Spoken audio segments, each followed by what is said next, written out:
Kami akan mempersembahkan cerita hadis 1, 10, dan 15. Perkenalkan, saya Ica sebagai prolog. Perkenalkan, nama saya Aisyah sebagai ilmuwan. Perkenalkan, nama saya Hana sebagai ilmuwan. Perkenalkan, nama saya Hana sebagai ustaz. Perkenalkan, nama saya Ika sebagai pembeli. Perkenalkan, nama saya Aira sebagai pembeli. Perkenalkan, nama saya Kiara sebagai pembeli. Perkenalkan, nama saya Umi sebagai pembeli. Perkenalkan, saya Raffi sebagai penulis. Perkenalkan, nama saya Amira sebagai auditor. Perkenalkan, nama saya Adam sebagai pedagang. Perkenalkan, nama saya Ahmad sebagai pedagang.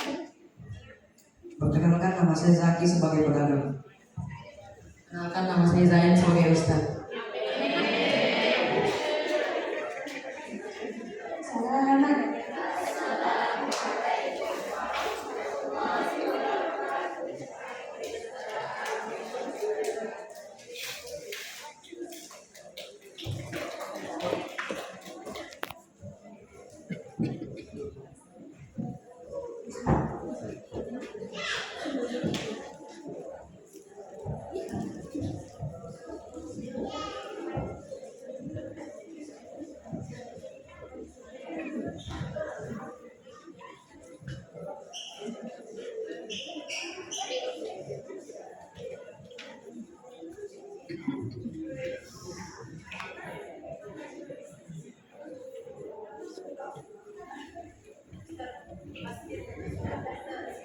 Bismillah, sebelum Anda mulai, mungkin saya informasikan inti dari item persamaan ini adalah hadis, penghafalan hadis Anda, tapi kami bagi dengan cerita agar lebih mengenal ke hati.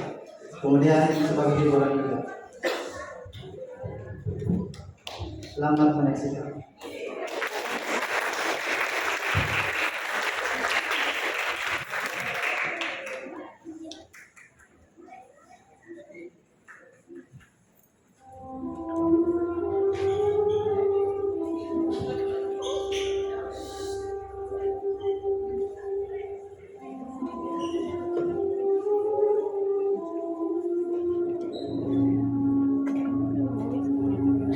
Di sebuah laboratorium, ada 2 orang ilmuwan sedang melakukan eksperimen, menciptakan ramuan agar bisa memvisualisasikan isi buku.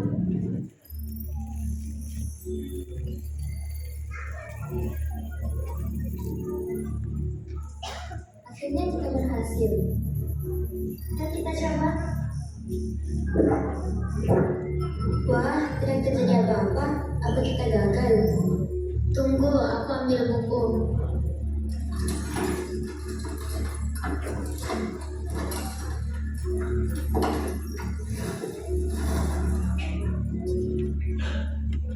Bismillahirrahmanirrahim. Assalamualaikum.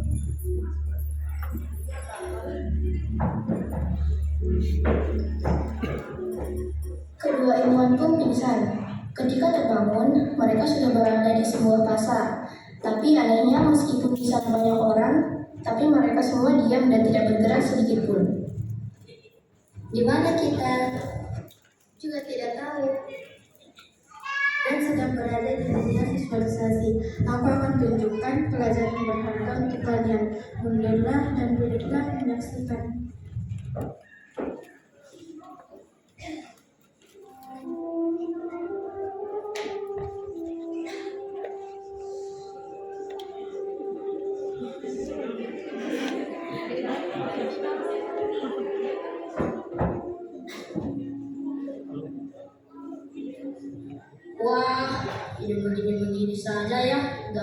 sembarangan.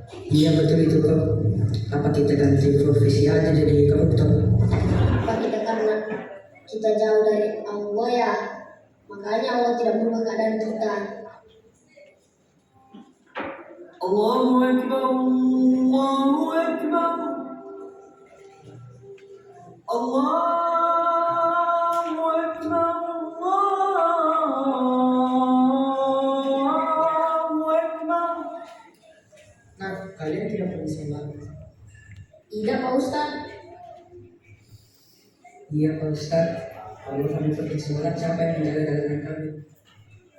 Bertawakallah kepada Allah, nak. Insya Allah ada Allah yang menjaga. Kalau ada pembeli bagaimana? Kami rugi dong. Masa kalian mencari rezeki sampai kalian meninggalkan yang memberi rezeki?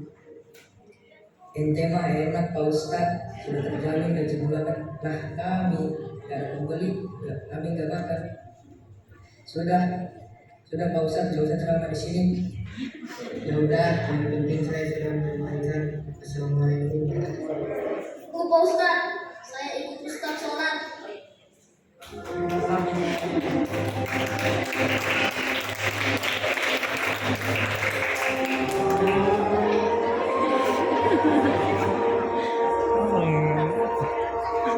Cepat-cepat selesai.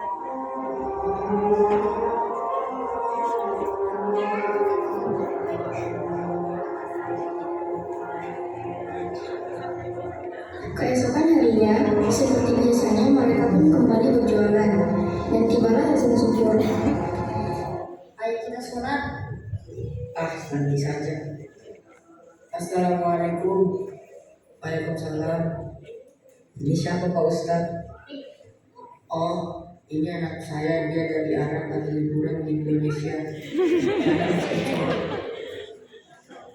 Ayo Pak Ustadz.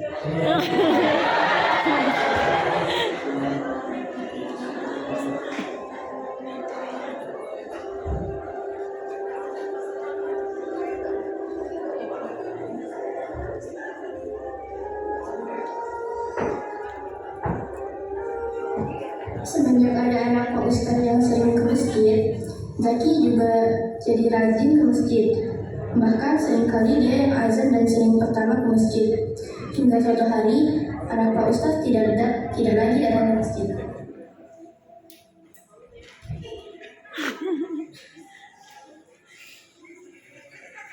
Ustadz, anak Pak Ustadz kemana?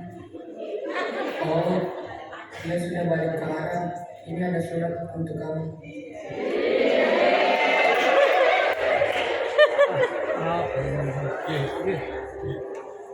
Kan ceramahnya mau jadi sholat kalau ada cewek.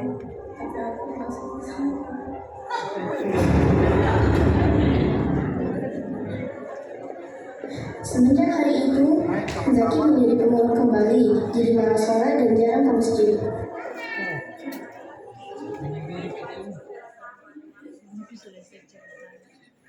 Wah, kasihan sekali ya pedagang itu. Ya sih, tapi dia juga salah. Orang hijrah itu yang karena Allah, bukan karena kita. Ingat ya teman-teman, niat adalah hal utama yang menentukan nilai ibadah kita. Di dalam kitab hadis Arba'in ke-1, Rasulullah bersabda, Innamal a'malu binniyat wa innamal likulli imrin ma nawa. Faman kanat hijratuhu ila Allah wa rasulihi fahijratuhu ila Allah wa rasulihi. Waman kanat hijratuhu lidunya yusibuha aw imra'atin yankihuha fahijratuhu ila ma hajara ilaihi. Sesungguhnya setiap amalan tergantung pada niatnya. Setiap orang akan mendapatkan apa yang ia niatkan. Siapa yang hijrah karena Allah dan Rasulnya, maka hijrahnya karena Allah dan Rasulnya. Siapa yang hijrahnya karena ingin mencari dunia atau karena wanita yang ingin menikahinya, maka hijrahnya kepada yang ia tuju. Hadis riwayat Bukhari dan Muslim.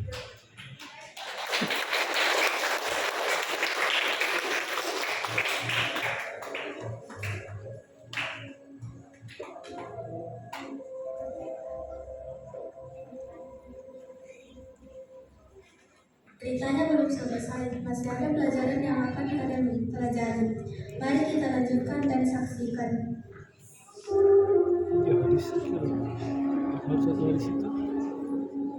Setelah kejadian itu, Zaki jadi malas untuk sholat. Berbeda dengan Ahmad, dia makin rajin ke masjid dan dagangannya pun makin laku dan dia pun sukses. Alhamdulillah, aku udah beli toko, jadi aku tidak jualan di sini lagi. Sukses ya.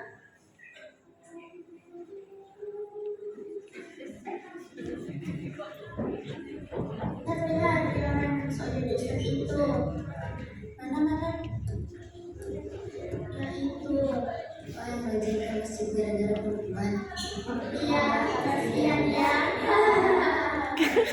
Kalian yang ngomongin saya. Berhenti, semua berhenti. Itulah akibatnya orang-orang yang menjaga. Coba kita lihat kalau mereka menjaga hubungannya.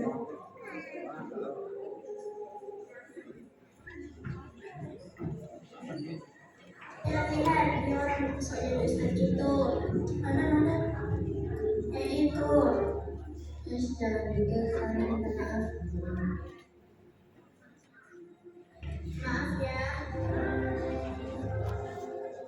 Iya, gak apa-apa kok.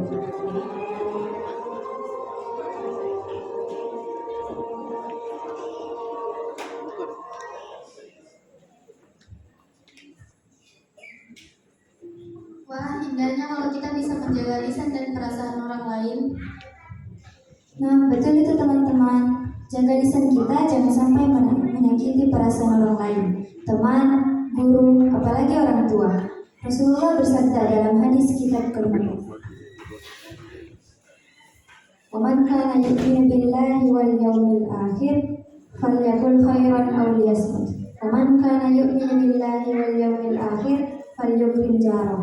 Waman kana yu'minu billahi wal yawmil akhir falyukrim dhaifah." Siapa yang beriman kepada Allah dan hari akhir, hendaklah ia berkata baik atau diam. Siapa yang beriman kepada Allah dan hari akhir, hendaklah ia memuliakan tetangganya. Siapa yang beriman kepada Allah dan hari akhir, hendaklah ia memuliakan tamunya. Hadis riwayat Bukhari dan Muslim.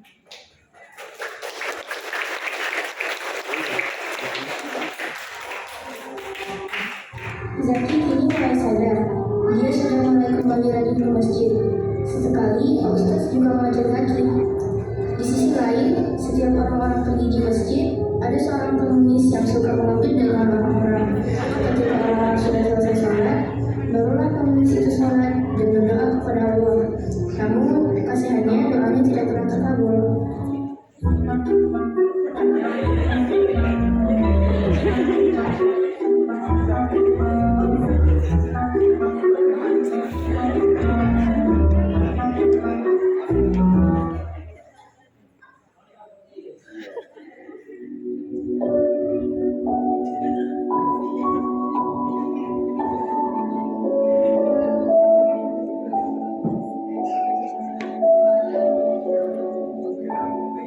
Ya Allah, berikanlah aku uang 1 miliar untuk bisa makan. Untuk bisa masak ya Allah.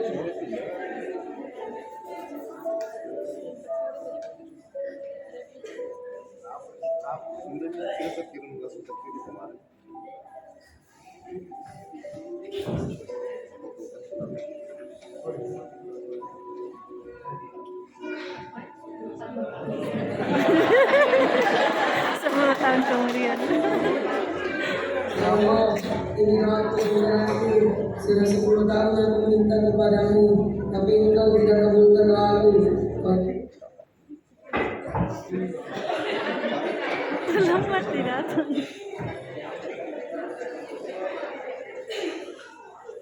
Oke, campur.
Ya Allah, inilah aku yang terakhir.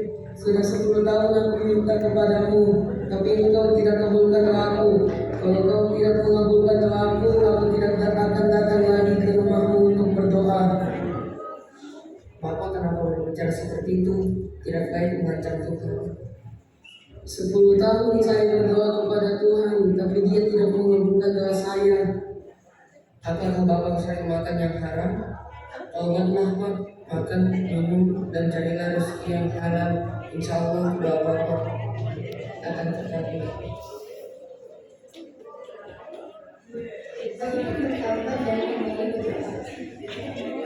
Ya Allah, aku tidak minta yang lain. Aku hanya minta untuk berkunjung ke rumahmu untuk berhaji dan umrah.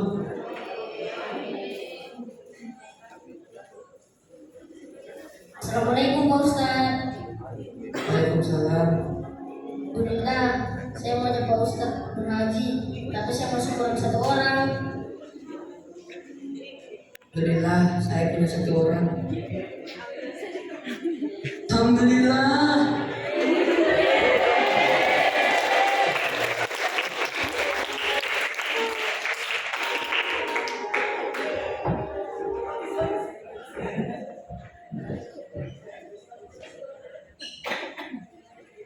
Alhamdulillah, akhirnya doa pengemis itu terkabul. Saya baru tahu makan dan minum yang haram bisa membuat doa tidak terkabul. Makanya teman-teman, hati-hati dengan barang yang haram. Jangan suka mengambil barang milik orang lain. Rasulullah bersabda di kitab dalam hadis ke-10. Dzakara rajulan yutilus safara asy'atha akbara yamuddu yadayhi ila samai. Ya Rabba, ya Rabba. Wa mat'amuhu haramun wa mashrabuhu haramun wa malbasuhu haramun. Wa ghudhiya bil harami fa anna yustajabu lahu. Rawahu Muslim. Rasulullah Shallallahu Alaihi Wasallam menyebutkan seseorang yang lama berpergian, rambutnya kusut, berdebu, dan ia menengadahkan kedua tangannya ke langit, lantas berkata, wahai Rabbku, padahal makanannya haram, minumannya haram, pakaiannya haram, dan ia dikenyangkan dari yang haram. Bagaimana mungkin doanya bisa terkabul?